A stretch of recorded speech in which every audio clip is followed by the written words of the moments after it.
아멘. 인생은 우리가 매일매일 선택과 결정의 연속이라고 할 수가 있을 것입니다. 여러분, 작은 것으로는요, 오늘 식사를 뭘 하지? 밥을 뭘 먹을까? 밥을 먹고 나면 오늘 커피는 뭘 마실까? 아메리카노, 아이스, 아니면 뭐 카페라떼, 뭘 먹을까? 이렇게 선택하는 것이 인간의 매 순간순간 있게 됩니다. 우리 크게는요, 자동차 같이 이렇게 큰 물건을 살 거나 아니면 집을 사려고 할 때, 그리고 뭐 크게 보면 학교를 학생들이 전공을 선택할 때나, 그리고 뭐 학교를 졸업한 후에는 직장과 직업을 선택할 때 우리는 고민을 하면서 선택하고 결정을 이렇게 내리게 됩니다. 여러분, 우리가 단순히 물건이면 쿠팡에서 물건 사듯이 마음에 안 들면 이렇게 반품하거나 환불하면 되는데, 인생의 중요한 결정은요, 한번 그 결정을 큰 상황에서 내리게 되면 쉽게 그게 바꾸기가 쉽지가 않는 것이죠. 예를 들면 내가 평생 하던 그 직업을 그만두고 다른 뭐 장사나 사업을 하는 것처럼 내 인생의 터닝 포인트, 어떤 큰 전환이 있는 때는 더더욱 결정할 때 많은 갈등을 하게 되고 많은 고민을 하게 됩니다. 사랑하는 성도 여러분, 신앙도 마찬가지입니다. 우리가 교회와 전혀 상관없을 때는요, 세상 사람으로 그냥 살아갔습니다. 세상 사람들이 그냥 말하는 대로, 그냥 그 세상 사람 살아가는 대로 이렇게 이제 우리가 살아갔죠. 똑같이 살아갔죠. 근데 가족이나 누군가가 우리를 전도해서 교회에 오게 됨으로써 우리가 교회에 온다는 그 자체가 엄청난 선택과 결정을 통해서 우리가 오게 된 것이죠. 그리고 우리가 신앙생활을 하다 보니까, 우리가 예배를 드리고 신앙생활을 하다 보면 우리가 예수님께 구원을 받은 이후에 세례도 받고, 그리고 이제 주님께서 건강을 허락하시고 또 물질을 허락하시고 평강의 은혜를 베푸면서, 너가 이제 교회 다닌 지 좀 오래됐지. 예수님께서 우리를 생명의 그런 사역 자리로 주님께서 부르십니다. 그전에는 단순히 그냥 예배만 드리고 이렇게 가게 됐는데, 너가 이제 교회 당한 지도 오래되고 주님께서 건강도 주시고 물질도 주시고 풍성한 은혜를 베푸면서 이제는 하나님 나라 일을 해야지, 생명사역을 해야지라고 우리를 주님께서 부르실 때 우리는 그 선택과 결정을 해야 되는 순간이 오게 된 것이죠. 그럴 때 여러분, 마음에 갈등의 울림이 있습니다. 주님이 우리에게 손을 내밀 때 마음에 갈등의 울림이 있죠. 때로는 이런 마음이 듭니다. 세상도 내가 조금 이렇게 다리를 걸쳐야 되고 하나님 나라도 적당히 이렇게 다리를 걸치는, 그냥 양다리를 하면서 신앙은 좀 뜨뜻미지근하게 인생을 살까? 아니면 주님이 손 내미는 그 손 딱 잡고 주님의 그 길로 가야 될까 하는 그 마음의 갈등의 울림이 있다는 것이죠. 그래서 오늘 성경 본문은요, 성경 본문 말씀을 통해서 오늘의 질문은, 성도는 마음의 갈등의 울림이 있을 때 어떻게 해야 할까요에 대한 교훈을 얻고자 합니다. 오늘 질문이 뭐라고요? 성도는 마음의 갈등의 울림이 있을 때, 마음에 갈등의 울림이 있을 때 어떻게 해야 할까요에 대한 교훈을 얻고자 합니다. 선택의 순간에 우리는 어떻게 해야 되냐는 것이죠.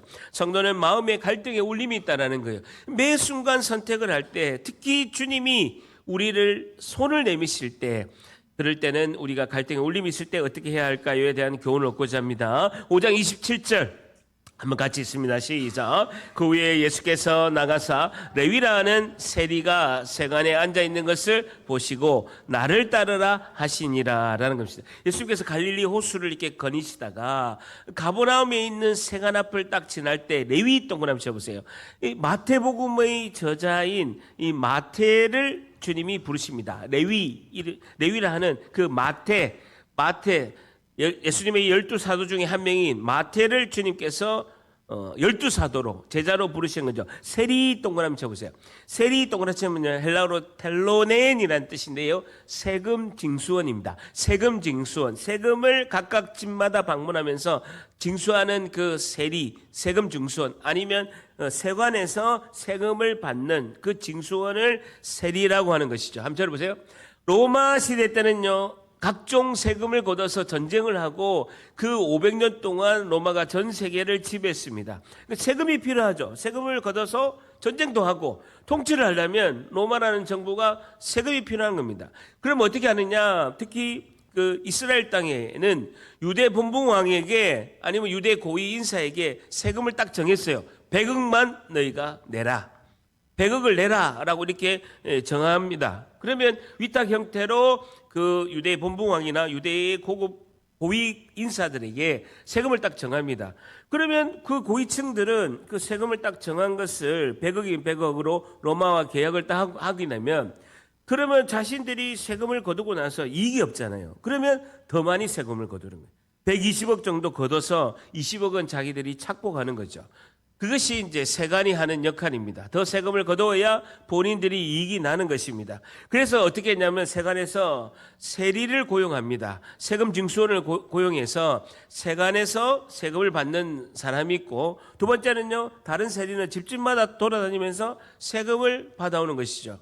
여러분, 오래된 영화지만 장군의 아들이라는 영화를 보면요, 장군의 아들 본 분 많이 있잖아요. 우리 그 세대인데 동네 어깨들이 이제 장사하는 상인들한테 삑 돌면서 가게에서 이제 돈으로 이렇게 가게나 집으로 돈 받으러 가는 모습을 연상하게 됩니다. 여러분, 우리 1900년대 초에 36년의 일제의 그런 일제의 압제가 있었던 식민지 시대가 있었습니다.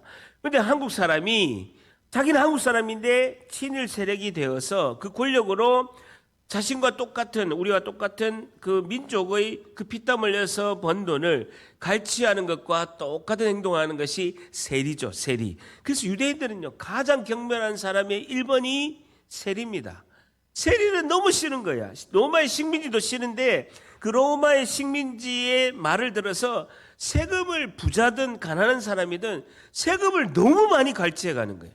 그러니까 치를 떨면서 싫어하는 게 세리입니다. 근데 예수님께서 그 세리인 마태를 부르시는 거예요. 12사도로 부르시는 겁니다. 유대인들은요, 가난한 사람이냐 부자느냐 세리라면 치를 떠는 상황인 볼 수가 있습니다. 자, 27절에 보면 오늘 중요한 단어가 나오는데요. 그 위에 예수께서 나가사 레위라는 세리가 생안에 앉아있는 것을 보시고라는 동그라미 있어요. 예수님이요, 마태를 보시고, 에데아사토라는 뜻인데요, 주의 깊게 보다라는 뜻입니다. 눈여겨보다라는 뜻이죠. 예수님 마태를 주의 깊게 보고 12사도로 부르십니다. 그러니까 레위 마태를 예수님이 주의 깊게 보시고 특별히 예수님의 12제자 사도로 부르신 것을 볼 수가 있죠. 굉장히 중요한 포인트가 있는데요. 예수님의 마태의 마음 안의 그 마음을 주의 깊게 보시고 부르셨다라는 것입니다. 예수님도 우리에게 큰 복을 주시고 크게 쓰실 때는요, 우리의 마음을 보신다라는 거예요. 우리의 사소한 행동이라도 눈여겨서 주의 깊게 보신다라는 것이죠. 굉장히 중요합니다. 여러분, 제가 직장에 있을 때, 방송국에 있을 때 제가 분기별로 인사고과를 75명을 직원 인사고과를 제가 이제 책임자 국장으로서 작성을 했습니다. 그러면 누구를 진급시켜야 되는가, 누구를 회사의 인물로 키워야 되는가를 주의 깊게 제가 보는 거죠. 그래서 고가를 높게 줘서 그다 코멘트를 합니다. 이 직원은 우리 회사가 키워야 될 인물입니다 라고 멘트를 합니다. 그래서 특별히 교육도 잘 시키고 잘 해야 됩니다 하고 인사고과도 90점을 넘게 주는 것이죠. 어쨌든 27절에 보시고 줄쳐 보세요. 나를 따르라 하시니 라는 것입니다. 예수님이 마태에게 나를 따르라, 절 따릅니다. 나를 따르라. 한 번 더, 나를 따르라. 나를 따르라 하니까 마태의 반응 28절 같이 있습니다. 시작. 그가 모든 것을 버리고 일어나 따르니라. 버리고 동그라미 치시고 따르니라 라는 것입니다. 이 마태는요, 레위 마태는 나를 따르는 예수님의 명령에 주저하지 않고 즉시 예수님을 따라서 나서는 것을 볼 수가 있습니다. 여러분, 저를 보세요. 질문 한번 해볼게요. 첫 번째, 여러분, 예수님의 제자 중에 베드로, 요한, 야고보는요 어부였습니다. 특히 베드로는요 선장이고 배의 선주였습니다. 여러분, 베드로, 야고보, 요한처럼 배를 가진 선장이나 어부가 예수님을 따르기 어렵겠습니까? 아니면 세관에 근무하는 마태가 예수님을 따르기가 어렵겠습니까? 1번, 어부들이 따르기 어렵다. 1번. 2번은요, 세리 마태가 따르기 어렵다. 2번. 어느 게 어렵겠습니까? 1번이에요, 2번이에요? 2번이에요, 2번. 왜냐하면요, 세리 마태가 훨씬 어렵습니다. 왜냐하면 어부들은요, 예수님 따르다가 1년, 2년 따르다가 생각해보고, 아, 예수님 이게 아니네. 하면요 물고기 잡으러 가면 돼요. 아니 그거는 자영업자잖아요. 물고기 잡으러 가면 되는 거예요. 근데요 세리 마태는요 그만두면 한 1년 1, 2년 예수님 따라다니다가 예수님은 아닌 것 같은데 하면요 세리가 못 됩니다. 다시는 세리가 되지 못하는 거예요. 실업자가 되는 거예요. 생계가 끊어지는 거예요. 그런데 마태는요 모든 것을 버리고 일어나 따르니라라고 이렇게 말씀하고 있습니다. 자, 그렇게 됐는데 29절에 보세요. 그 레위 마태가 예수님을 위하여 줄자 보세요. 자기 집에서 큰 잔치를 하니 줄자 보세요. 세리와 다른 사람이 함께 앉아 있는지라. 큰 잔치 동그라미 쳐보세요. 헬라어로 잔치 도케라는 단어인데요. 송별회를 했다는 거예요. 환영의 송별을 할 때 도케라는 단어인데 자기가 송별을 했다라는 거예요. 세리로서의 작별 인사, 송별회를 했다라는 것입니다. 그리고 잔치에 참석한 같은 직업을 가진 그 마태의 친구들 그리고 세리의 직업을 가진 사람들에게 예수님을 소개하기 위해서 세리와 다른 사람은요 마태의 친구들, 지인들을 초대해서 예수님을 소개하기 위해서 잔치를 하는 것이죠. 한번 들어보세요. 여러분 직장이나 회사에서 돈을 다루고 취급하는 사람은요 보통 그 자리를 떠나기가 매우 어렵습니다. 여러분 회계 업무를 보거나 격리 업무를 보는 사람들은요 돈을 다루기 때문에 그 자리를 떠나기가 매우 어렵죠. 돈을 만지다 보면요 작든 적든 크든 이제 부정을 저지르는 경우가 많아서 그 돈의 수입이 일반 직원들하고 똑같은 그 같은 연차의 직원보다는 월급이 수입이 더 많죠. 그리고 재정 사고를 하지 않도록 보통 격리나 재정 업무를 보는 회계 업무를 보는 직원들은요 같은 연차에서 다른 직원보다 월급을 더 많이 줍니다. 더 줄 테니까 돈에 손대지 마라 라고 하는 경우가 많이 있죠. 그래서 자리를 떠나기 어렵습니다. 제가 건설회사 다닐 때 제가 이제 마지막에 이제 재건축 부서에 있었는데 2006년에 저희 그 부서의 팀장이 고대법대 출신인데 재개발 현장에 있는 마산에 있는 재개발 현장에 있는 그 돈 이게 45억의 통장에 있는 돈을요 현금으로 다 그 당시에는 5만 원짜리가 없었어요. 현금으로 만 원짜리로 얼마요? 45억을 바꿔가지고 그 봉고 안에다가 45억을 만 원짜리 다 싣고 도망을 가버린 거예요. 그래가지고 9시 뉴스에 크게 나왔어요. 실제로 9시 뉴스에 2006년도 마산에 있는 벽상건설 직원 딱 치면요 돈 사건으로 도망간 거예요. 그래서 900명의 직원들이 일주일 동안 아무것도 안 하고 전 직원이 아무것도 안 하고 일주일간 그때 중국으로 도망간다는 중국하고 일본으로 도망간다는 이야기가 있어가지고 전 직원이 공항 그리고 부두 그리고 그 팀장 그 집 앞에서 잠복한 거예요. 저는 김해공항 아침에 6시 반부터 가가지고 밤 10시까지 가만히 출국장에 있는 거예요. 여러분 연예인이 그렇게 비행기 많이 타는 거 제가 처음 봤어요. 제가 그때 실제로 김희선이 처음 봤잖아요. 얼굴이 요만해. 어쨌든 그렇게 해가지고 일단은 강원도에서 그래서 경찰이 형사들이 이렇게 힘들게 하는구나 이걸 느낀 거죠. 어쨌든 결국 어디서 잡혔느냐 일주일 만에 강원도 카지노에서 잡혔어요. 카지노에서 일주일 만에 2억을 쓴 거예요. 2억을 쓰고 나머지 43억은 이제 회수를 한 거죠. 그래서 그 고대 법대 출신이라서 한동안 우리 벽상건설이 고대 출신을 안 뽑았어요. 어쨌든 이 세관이었던 마태는요 그 자리에 돈을 만지는 자리고 착복할 수 있는 자리라서 예수님을 따르기가 상당히 힘들다라는 것이죠. 여러분 사회에서 세리들은 버림받은 존재입니다. 그러나 자기는 부자죠. 돈은 많죠. 근데 그를 찾아온 예수님을 자기가 담대히 받아들인 거죠. 예수님이 나를 따르라 하는 그 한마디에 그 마태가 예수님을 따르게 된 것을 따르게 된 결단을 함으로써 자신은 12명의 그 사도 안에 들어가는 마태가 기적의 주인공이 된다라는 것입니다. 여러분 생활은 마태가 예수님께서 나를 따르라 할 때 즉시 따라갔을까요?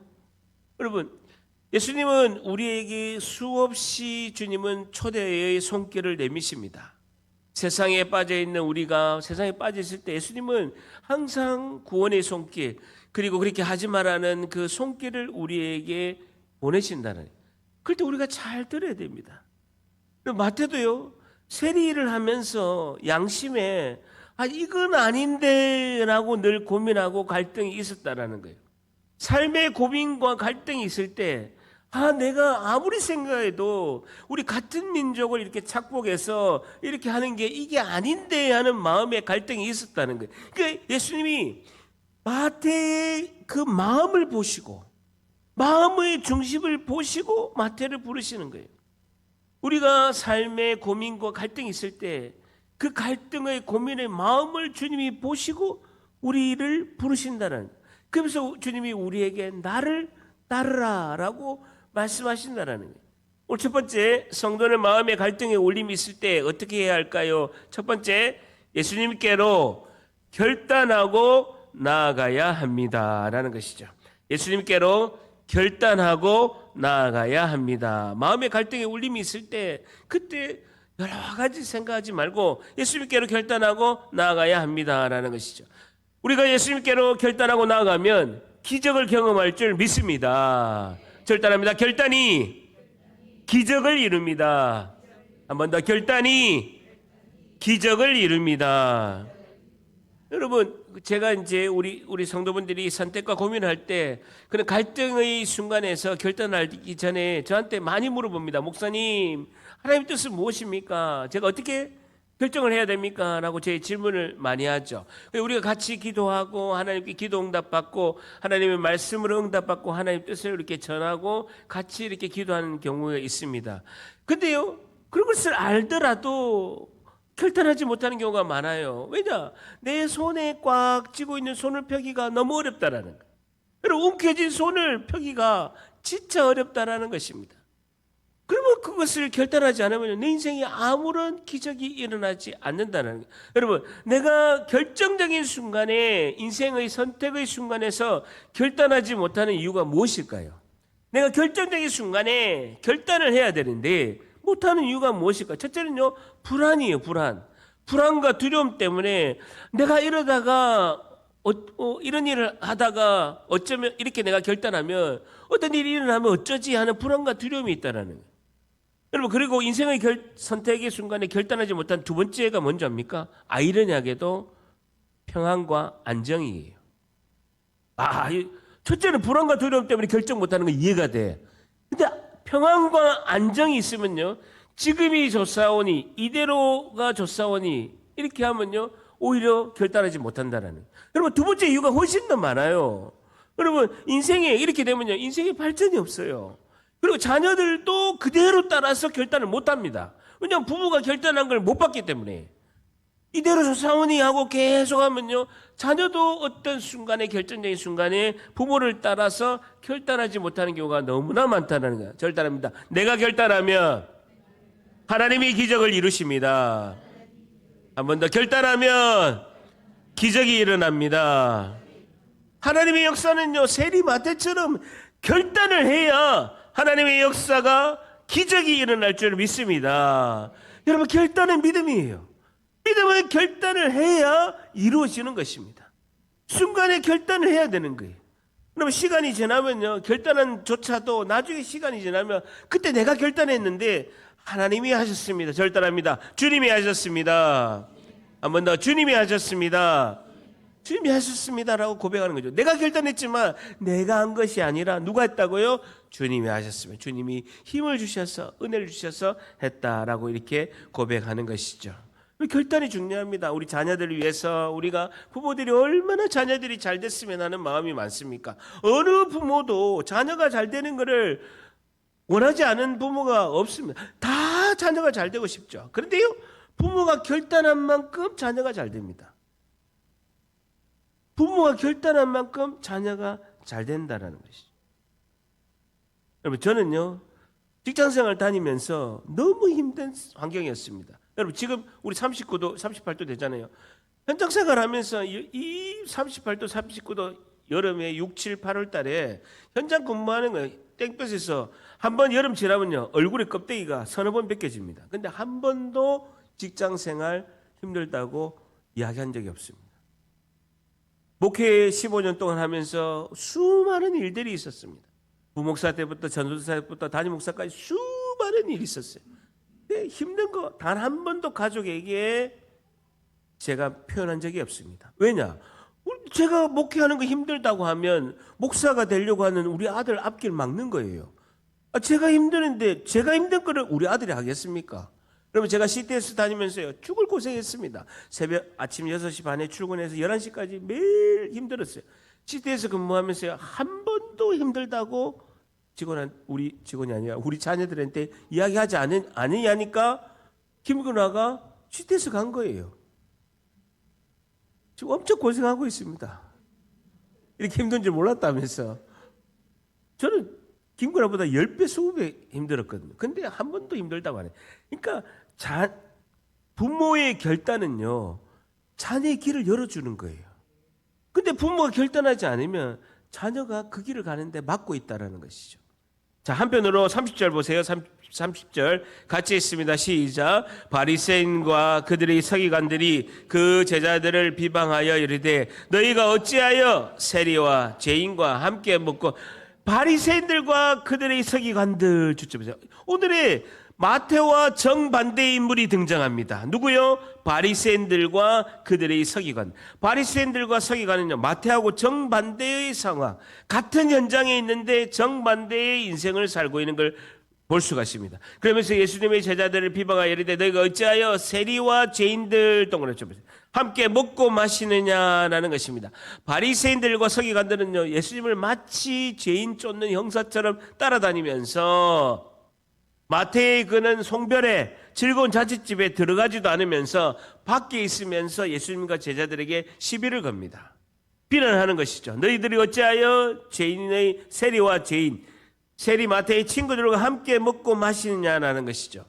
바리새인들과 서기관들의 그 죄의 기준은 형식적인 율법을 같이 준수했느냐, 이것이 기준이죠. 율법에는요, 이방인들과 식사를 못하게 돼 있거든요.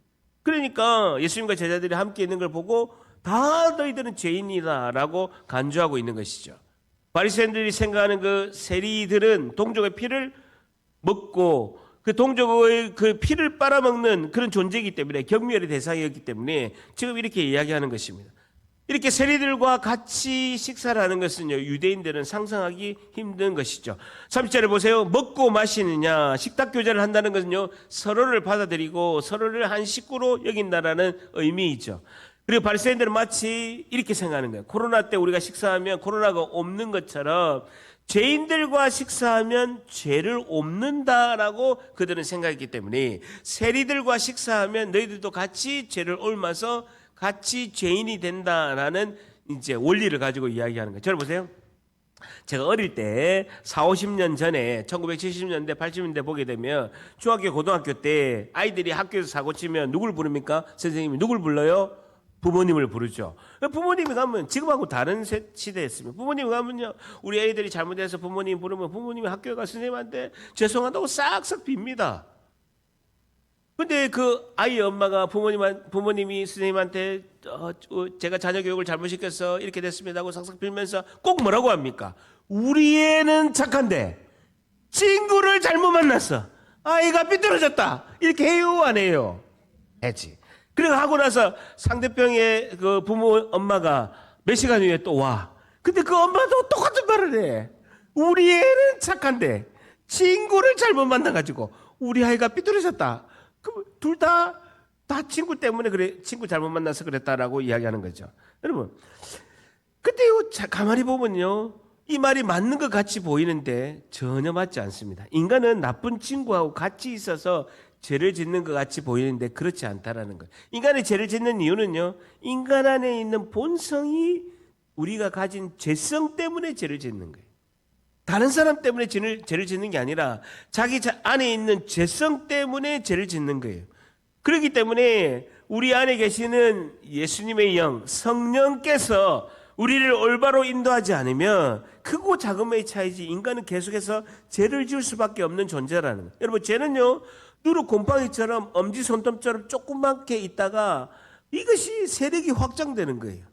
그 죄를 지으면 반드시 같이 죄를 짓다고 세력화하는 것이 죄의 특징이다. 어쨌든 바리새인들은 죄인들과 식사를 하면 죄를 옮는다라고 생각을 하고 있다는 것이죠. 자, 그러면서 그것을 듣고 예수님께서 31절에 이렇게 말씀하십니다. 같이 있습니다. 시작. 예수께서 대답하여 이르시되 건강한 자에게는 의사가 쓸데없고 병든 자에게야 쓸데있는 건강한 자 동그라미 치시고 병든 자 동그라미 치고 예수님의 영적인 의사로 오셨는데 건강한 자 의인에게는 예수님이 건강한 자에게는 의사가 필요가 없다. 나는 영적 의사다. 병든 자 죄인에게는 내가 필요하다. 영혼의 의사, 영적 의사로 오셨다라고 이렇게 말씀하고 있습니다. 자, 그러면서 32절 같이 있습니다. 시작. 내가 의인을 부르러 온 것이 아니요 죄인을 불러 회개시키러 왔느니 회개시키러 왔느니라. 죄인을 불러서 주님이 하신 첫 번째 사명이 뭐예요? 사역이 뭐라고요? 회개를 시키러 왔다는 거예요. 회개.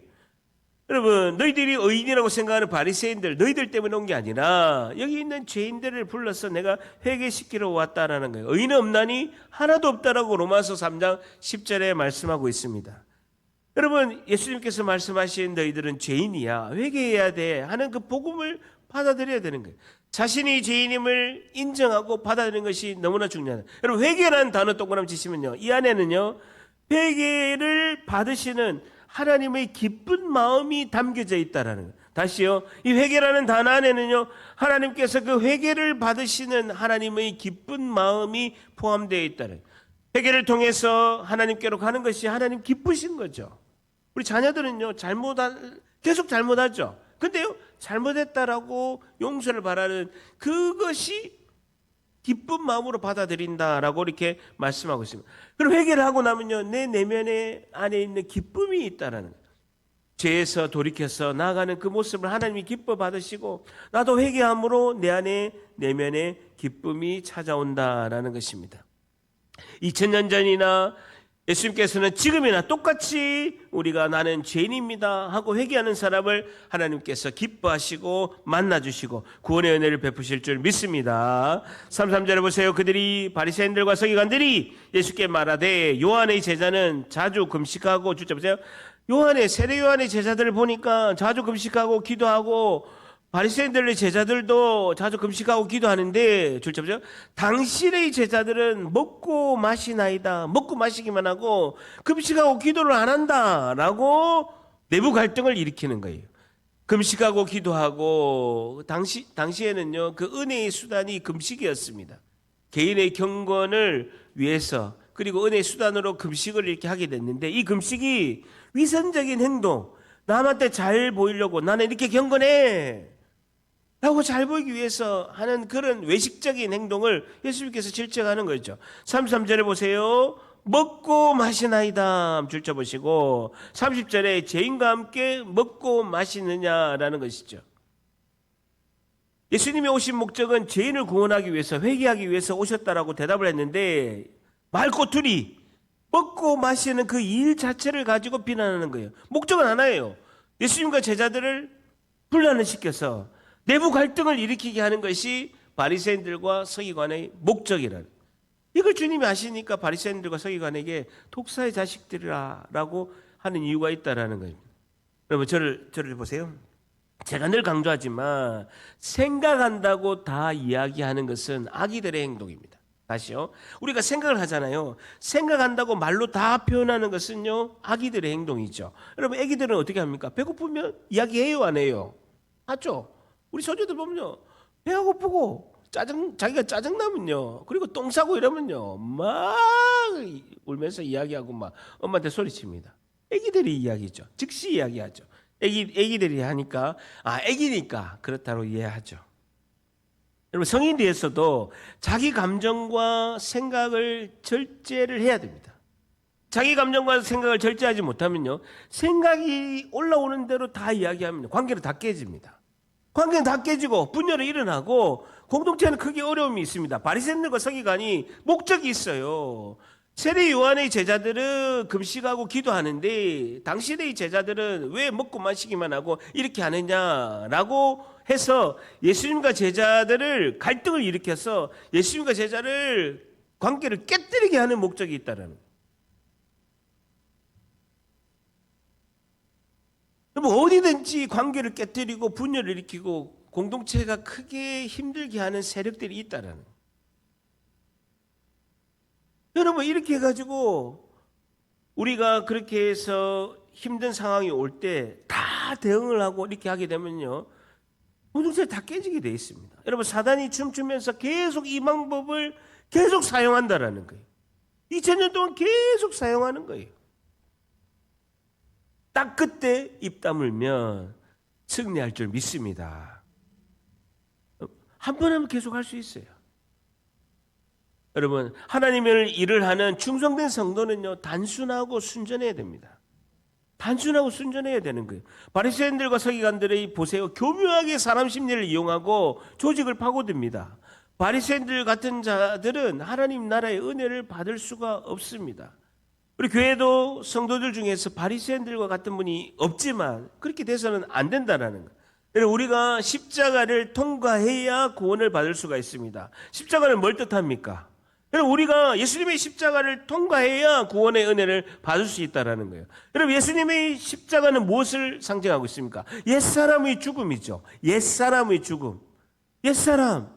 여전히 나는 교회를 오래 다녀도 옛사람의 그 형태가 그대로 남아있으면 아직 십자가를 통과하지 못한 사람입니다. 옛사람의 습성이 뭡니까? 교회를 오래 다녀도 옛사람의 습성이 뭡니까? 원망, 불평, 투덜거림, 남탓. 이것이 다 옛사람의 모습이죠. 내 자아의 죽음, 옛사람의 죽음으로 하나님 주신 구원의 충만한 은혜가 임하시기를 예수님의 이름으로 간절히 축복합니다. 절단합니다. 원망 불평하는 그 사람 죽었노라. 한 번 더. 원망 불평하는 그 사람 죽었노라.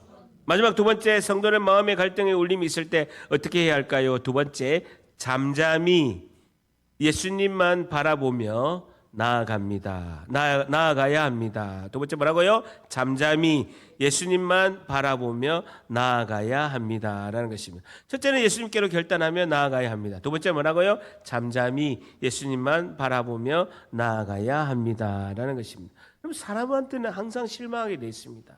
사람에게는 반드시 시험 들게 되어 있습니다. 그럴 때는 잠잠히 예수님만 바라보며 나아갈 때 우리는 그 기적의 주인공이 될 줄 믿습니다. 여러분 보세요. 바리새인들과 그 세리에 있는 세관에 있는 세리들은요, 신분에서 직위에서 비교가 되지 않습니다. 바리새인들은요, 서기관들은 민족의 지도자들입니다. 성경 교사들입니다. 그리고 세리들은요, 손가락질을 당하는 민족의 제일 지탄의 대상의 1순위가 되는 사람입니다. 여러분 지금만 보더라도 바리새인들은 외부적으로 깨끗해 보이고 바른 사람처럼 보입니다. 근데 그리고 이스라엘 백성들이 꽤 존경하는 그런 부류의 사람들이죠. 예수님 오기 전에는요, 전부 다 바리새인들 서기관들에게 가서 신앙 상담하고 모든 것을 다 상의를 했습니다. 예수님이 오니까 사람들이 다 예수님께로 가니까 바리새인들과 서기관들이 예수님을 지금 공격하고 있는 것이죠. 근데 반면에 세리는요, 같은 민족끼리 돈을 갈취하고 사람들에게 조롱과 멸시를 당하는 직업이 세리입니다. 근데 여기서 운명이 정반대로 바뀌는 거죠. 같은 현장에 있는데 세리 마태와 바리새인들과 서기관은요, 운명이 결정적으로 바뀌는 상황이 있게 된다는 것이죠. 그것은 뭡니까? 마태가 주님이 복음을 전할 때 간절히 받아들였다는 거예요. 마음에 갈등이 있고 내 인생이 이렇게 살면 안 되는데 라는 마음이 있을 때 주님이 전하는 그 하나님 나라의 복음을 듣고 받아들인 거예요. 근데 똑같은 현장에 있었는데 바리새인들과 서기관은 주님이 전하는 그 복음의 메시지, 저자직강의 메시지를 듣고도 내 마음에 반드시 두드립니다. 여러분, 제가 이렇게 흥분해가지고 이야기하는데도 한 명도 안 짜고 이렇게 듣는데 저자직강, 예수님이 전할 때는요, 얼마나 많은 사람들이 그 복음의 메시지에 심장을 두드리고 양심을 두드리었는데 마음을 닫아서 결단하지 않는 거예요. 나는 결코 저 말을 듣지 아니하노라 하면서 안 듣는 거예요. 주님은 반드시 우리에게 심령과 우리의 양심에 메아리 치듯이 두드리십니다. 그럴 때 우리가 그 말씀을 순종할 때 예수님이 주신 은혜가 폭풍처럼 우리에게 임하실 줄 믿습니다. 다 결단을 해야 되는 거예요.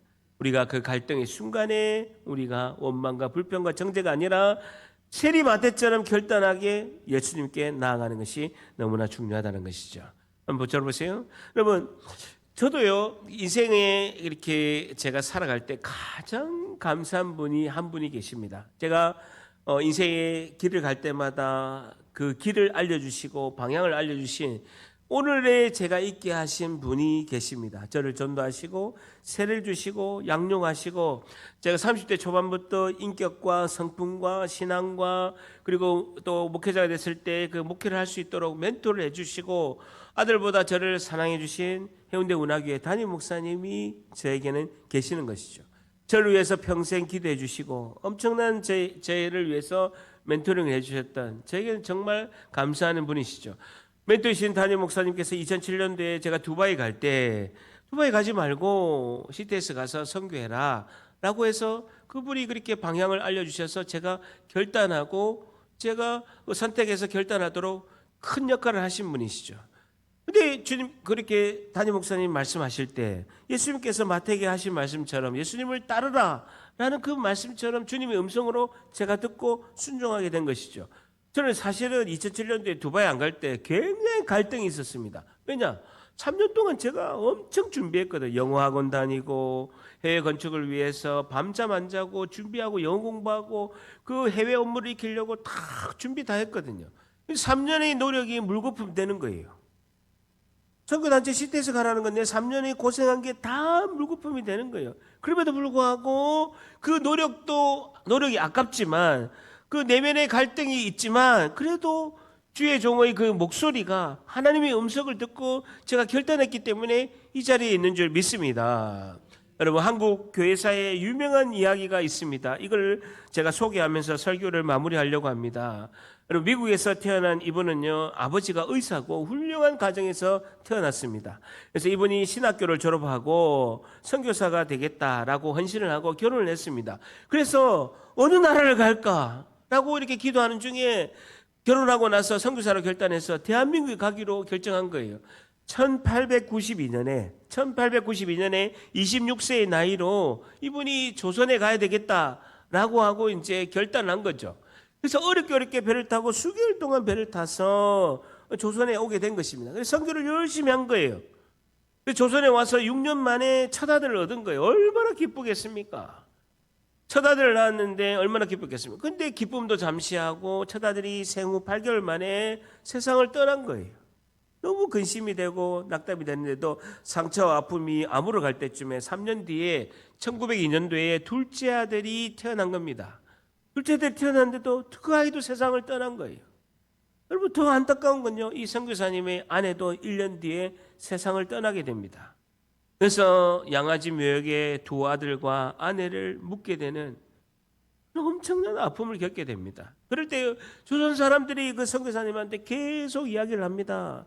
당신의 아내도 지금 세상을 떠났고 두 아들도 세상에 떠났는데 왜 조선 땅에 이렇게 묻고 미국에 안 가냐고. 당신 집은 잘 살고 아버지도 의사고 너무 훌륭한 가정인데 왜 안 가냐고 이렇게 계속해서 주변에서 미국에 가라. 얼마나 이렇게 힘드냐라고 이렇게 권유를 한 거죠. 그럼에도 불구하고 그분은 묵묵히 자기가 주님이 주신 사명이기 때문에 아내도 잃고 두 아들도 잃었는데도 혼자 선교 사역을 계속한 거예요. 그분이 누구냐면요, 그 유명한 프레드릭 밀러, 한국 이름으로 민노아 선교사님입니다. 프레드릭 밀러 선교사님이에요. 너무나 유명합니다. 그러면 그분이 계속 한국에 남으면서 한 사람, 한 조그만한 청소년, 한 사람을 보고 그 사람에게 세례도 베푸고 그 사람에게 결혼 주례도 한 거예요. 여러분, 프레드릭 밀러 선교사님, 민노아 선교사님이 한 청소년, 한 사람을 세례를 주고 그 사람이 커서 장년이 돼서 결혼까지 주례하고 그 사람이 어떤 선택을 할 때마다 결정적으로 멘토링하고 지도해주고 인생에 큰 역할을 한 분이 프레드릭 밀러 선교사님입니다. 그분이 세례를 주고 결혼 주례한 사람이 누군지 압니까? 도산 안창호예요. 여러분, 프레드릭 밀러 선교사님이 아내와 두 아들을 잃고 낙담해서 미국으로 돌아갔으면요, 지금의 도산 안창호는요 없었을 것입니다. 근데 도산 안창호를 세례를 주고 결혼 주례하고 인생의 멘토로서 그 독립운동하는데 하나하나를 지도하고 신앙 지도를 한 분이 프레드릭 밀러 선교사님이라는. 우리는 수많은 영적 전쟁을 치르면서 갈등을 만나고 오해를 만나고 억울한 일을 당하게 됩니다. 프레드릭 밀러 선교사님은요, 조선에서 선교를 하지 않았으면요, 아내도 잃지 않고 두 아들도 잃지 않고 불행을 안 당했을 것입니다. 그러나 프레드릭 밀러 선교사님이 그런 희생과 헌신이 없었으면 우리의 민족의 위대한 지도자 안창호도 없었을 것입니다. 여러분, 우리가 가정을 위해서, 교회를 위해서 희생하고 결단하는 것이 하나님께서 위대한 역사와 열매를 맺게 하시는 줄 믿습니다. 우리의 선택의 그 순간에서 우리가 결단하고 예수님께로 나아가고, 우리가 어려움과 갈등과 시험이 들 때 잠잠히 예수님만 바라보며 나아가며 영적 전쟁에서 승리하는 우리 모두가 되시기를 예수님의 이름으로 간절히 축복합니다. 기도하겠습니다.